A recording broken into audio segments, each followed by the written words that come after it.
Good morning my dear students, कैसे हैं आप। आज मैं कक्षा 7 विषय हिंदी इकाई 7 बढ़े कहानी, इस इकाई का आज हम स्वाध्याय समझेंगे।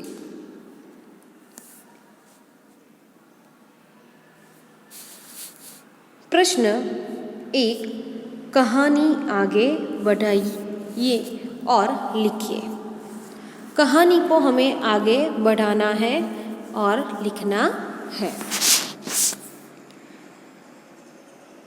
एक दिन अकबर ने बीरबल से पूछा, बीरबल, दुनिया में सबसे अधिक शक्तिशाली कौन है? बीरबल ने क्या कहा होगा? कहानी आगे बढ़ाइए।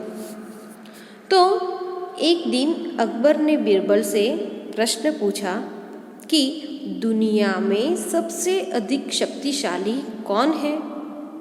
तो एक दिन अकबर ने बीरबल से पूछा कि बीरबल, दुनिया में सबसे अधिक शक्तिशाली कौन है?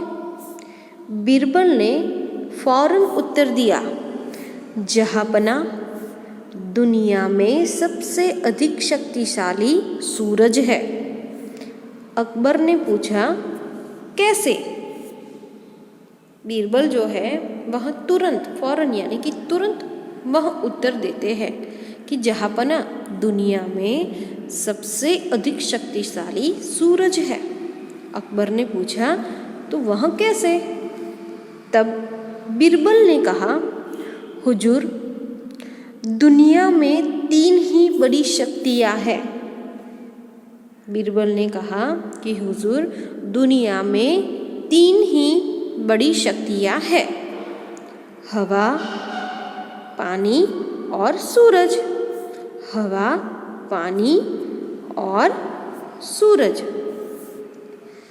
एक बार इन तीनों में बहस छिड़ गई कि उनमें सबसे अधिक बलवान कौन है, कि हवा, पानी और सूरज, इन तीनों में बहस छिड़ जाती है, झगड़ा हो जाता है, वाद विवाद होता है कि उनमें सबसे अधिक बलवान कौन है।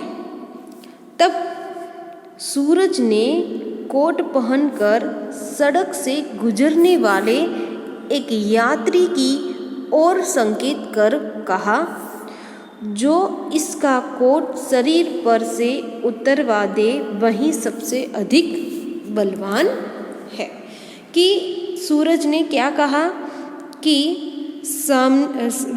सड़क से गुजरने वाला यह यात्री जो है वह उसके और संकेत यानी कि इशारा करते हुए सूरज कहता है कि जो इसका कोट शरीर पर से उतरवा दे वही सबसे अधिक बलवान है। हवा ने कहा, इसमें कौन सी बड़ी बात है? अभी मैं इसका कोट उतरवा कर बताती हूँ। सबसे पहले बारी आई हवा की। तो हवा क्या कहती है कि इसमें कौन सी बड़ी बात है? अभी मैं इसका कोट उतरवा कर बताती हूँ। ऐसा कहकर हवा जोर से चलने लगी। उसने तूफान का रूप ले लिया, पर इससे वह आदमी अपने कोट को और कसकर पकड़े रहा। आखिर हवा ने अपनी हार मान ली। कि हवा तो क्या कहती थी कि मैं तो अभी इसका कोट जो है वहाँ उतरवा देती हूँ। यह कहकर हवा जो है वह जोर से चलने लगती है। उसने यानी कि हवा ने तूफान का रूप जो है वह ले लिया था, क्योंकि यह तो कौन शक्तिशाली है इसकी बात हो रही थी। तो इस वजह से हवा ने तेज तूफान यानी कि वह हवा तेज चलने लगी और तूफान का रूप जो है वह ले लिया। पर इससे वह आदमी अपने कोट को और कसकर पकड़े रहा कि जैसे ही तेज़ हवा चलने लगी वैसे ही उस आदमी ने क्या किया कि अपना कोट जो है वह और कसकर पकड़ने यानी कि पकड़ लेता है ताकि उसका कोट निकल न जाए। आखिर हवा ने अपनी हार मान ली क्योंकि हवा उस आदमी का कोट जो है वह न उतरवा सकी। आगे, अब पानी को अपनी ताकत दिखानी थी। अब पानी को अपनी ताकत दिखानी थी। पहले आई हवा की बारी, अब आई पानी की बारी कि पानी के अंदर कितनी ताकत है, तो यह अब पानी को दिखाना था। जोर की बरसात होने लगी। यात्री एक घने पेड़ के नीचे खड़ा हो गया। फिर भी वह भीग गया पर अपना कोट नहीं उतारा। कोट के कारण उसकी कमीज और बनियान अधिक नहीं भीगी। पानी ने भी अपनी हार कबूल कर ली। तो यहाँ पर जोर की बरसात होने लगी। तो यात्री जो है वह एक घने पेड़ के नीचे खड़ा हो गया। फिर भी वह भीग गया पर अपना कोट जो है वह उसने उतारा नहीं। कोट के कारण उसकी कमीज और बनियान उस अधिक नहीं भीगे। पानी ने भी अपनी हार कबूल कर ली क्योंकि वह आदमी ने अपना कोट फिर भी नहीं उतारा क्योंकि कोट की वजह से वह ज़्यादा भीगा नहीं। आगे, अब सूरज की बारी थी। उसने जोर से अपना तपना शुरू किया। अब सूरज की बारी थी कि उसने जोर से तपना शुरू किया। गर्मी से बेहाल होकर यात्री ने कोट उतारकर कंधे पर डाल दिया। इस तरह सूरज यात्री का कोट उतरवाने में सफल रहा।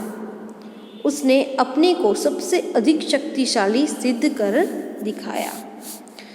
अकबर बीरबल की बात सुनकर खुश हो गया कि अब आई बारी सूरज के। पहले हवा ने अपना रूप दिखाया, फिर पानी ने अपना रूप दिखाया, अब बारी आती है सूरज की। तो सूरज ने तेज धूप लगाई यानी कि उसने ज़्यादा से ज़्यादा तपना शुरू किया। गर्मी से वह आदमी जो है वह बेहाल हो गया। तो उसने क्या किया कि उस यात्री ने अपना कोट जो है वह उतार कर कंधे पर डाल दिया क्योंकि कोट जो है तो हम तेज़ हवा चले तो भी हम उसको कसकर पकड़ लेते हैं ताकि वो उड़ न जाए और हमें ठंड न लगे। और फिर जब बारिश होती है फिर भी हम कोट नहीं उतारते क्योंकि उसकी वजह से हम ज़्यादा भीगते नहीं हैं। लेकिन जब गर्मी होती है तब हम कोट पहनते नहीं हैं, उसको निकाल देते हैं। तो उस यात्री ने ठीक वैसा ही किया कि अपना कोट उतारकर उसने कंधे पर डाल दिया क्योंकि उसको गर्मी लगती थी। इस तरह सूरज यात्री का कोट उतरवाने में सफल रहा। उसने अपने को सबसे अधिक शक्तिशाली सिद्ध कर दिखाया। अकबर जो है वह बीरबल की बात सुनकर बहुत ही खुश हो जाता है। आगे, ढांचे पर से कहानी लिखिए। ढांचे पर से कहानी लिखिए। लालची कुत्ता। लालची कुत्ता। एक कुत्ता था। एक दिन उसे एक रोटी का टुकड़ा मिल गया। उसे मुंह में लेकर वह एक छोटी नदी के पुल पर से गुजर रहा था। नदी के पानी में कुत्ते ने अपनी परछाई देखी। परछाई को उसने दूसरा कुत्ता समझ लिया। उसके पास भी रोटी का टुकड़ा था। उसे दूसरे कुत्ते की रोटी छीनने की इच्छा हुई। यहाँ पर जो कुत्ता है तो वह सड़क से जा रहा होता है तो उसे एक रोटी का टुकड़ा मिलता है, तो उसने मुंह में लेकर वह एक छोटी नदी के पुल पर से वह गुजर रहा था। तो नदी के पानी में कुत्ते ने अपनी परछाई देखी, लेकिन कुत्ते को यह पता नहीं था कि ये मेरी ही परछाई है। तो परछाई को उसने दूसरा कुत्ता समझ लिया कि उसने क्या समझा कि यह परछाई नहीं है लेकिन दूसरा कुत्ता है। तो उसने उसके पास भी रोटी का टुकड़ा था, यानी कि खुद उसकी परछाई उसके मुंह में रोटी का टुकड़ा था और वही परछाई पानी नदी यानी कि वहाँ पानी के अंदर उसने अपनी परछाई देखी और वो ऐसा समझ बैठा कि यहाँ दूसरा कुत्ता है और उसके पास जो रोटी का टुकड़ा है वहाँ उससे छीनना चाहता है। कुत्ते ने उस कुत्ते की ओर जोर से भौंकने के लिए जैसे ही मुंह खोला, उसके मुंह की रोटी नदी के पानी में गिर पड़ी। लालच में पड़कर उसने अपनी रोटी भी गंवा दी। तो यहाँ पर वह दूसरे कुत्ते को भौंकता है, लेकिन वह दूसरा कुत्ता नहीं था, वह खुद अपनी परछाई पर वह भौंकने लगा और जैसे ही वह भौंकने गया, अपने मुंह के अंदर जो रोटी थी वह नीचे गिर जाती है। तो लालच में पड़कर उसने अपनी रोटी भी गंवा दी।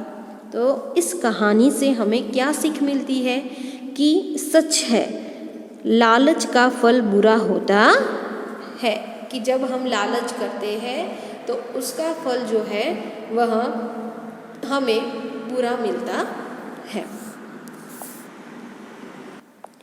तो हमने यहाँ दोनों कहानियाँ जो है वह समझी। तो यह दोनों कहानियाँ जो है वह आपको अपनी नोटबुक के अंदर लिखनी है।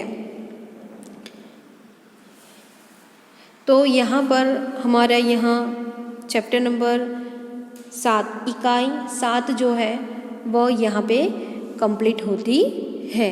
तो इसका अभ्यास और स्वाध्याय जो है तो वह आपको अपनी नोटबुक के अंदर लिखनी है।